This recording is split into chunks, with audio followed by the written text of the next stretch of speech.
at the first Issues That Matter Summit at Paoli Community Schools. Our topic today is distracted driving. The topic statement we will debate and discuss is Congress needs to stop distracted driving in the United States of America. First, a few facts. There are many ways a driver can be distracted, from a song on the radio, to a young child in the back seat, to a soft drink spilling. But one of the most recent distractions is because of new technology.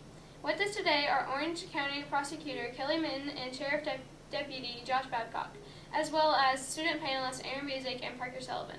Let's start with you, Aaron. Text messaging makes car crashes 23% more likely to happen. 11 teen deaths happen every day because of cell phones. Clearly, a ticket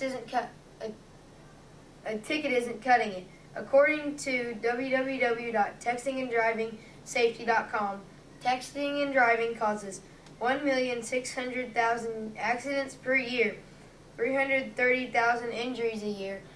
Mr. Babcock and Mr. Minton, would you like to comment? I know from our law enforcement standpoint, we see quite a bit of this. We, especially during accidents, for whatever reason, it's a real pretty day out, straight road. There's no other determination as far as the investigating side part of it, other than maybe distracted driving. I agree with Officer Babcock. I mean, the real problem is a ticket may not be sufficient to keep people from texting and driving. Now it's your turn, Parker. What is another point of view on this issue? 77% of young adults are confident they can safely text and drive. Kids today can multitask. They are capable of doing several things at once. Car manufacturers now make vehicles that can read a text to you as you drive. The technology is advancing daily, and we don't need laws that will slow it down. Many Americans also feel the driver is the one who needs to show responsibility, not Congress. If more awareness programs are provided, then the Republic will be able to use their cell phone responsibly. Now it's time to ask questions of each other. Parker, do you have any questions for our other panelists? How many arrests or cases have you had for distracted driving? Do you think the solution is more laws or enforcement of the ones we already have? Or does it need an awareness campaign? Mr. Minton, Mr. Babcock? Me personally, I haven't wrote a texting while driving ticket. The part of the problem with the statute is I can't, as law enforcement, I can't seize the driver's phone. So I can't seize it at that point to look at it and see whether during that accident time or right before was they sending a text or were they on the phone. It would take a search warrant and a later date to determine whether a crime had been permitted or taken place. I think I understand Parker's point, and you could compare it to the seatbelt laws. A lot of people don't like the government telling them they have to wear their seatbelt. And I think the primary difference between that is, and there's statutes that say you have to wear your seatbelt in Indiana, and I think, again, part of that is the federal government saying we want these statutes. But the main difference between wearing a seatbelt and texting is that wearing a seatbelt might affect one person, that person that decides not to wear a seatbelt. But texting affects everybody else on the road, because if you're distracted, then nobody else on the road is safe.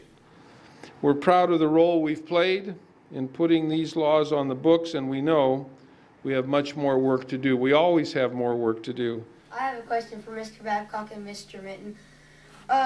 There is the Bluetooth headsets that you can talk and it'll connect to phones. Is that safe while driving, or is that still a distraction? Well, I think it is a distraction, but I think it's kind of the lesser of two evils here. I mean, if you're it's better than texting and driving, I think, and I think it's better than holding the phone up to your ear and talking, or even having it on a speakerphone, because you can. My wife has that technology in her vehicle, and she can just talk out loud, and it's pretty good. I mean, you can hear it, and they can hear you, I suppose, and she uses it rather than doing other things.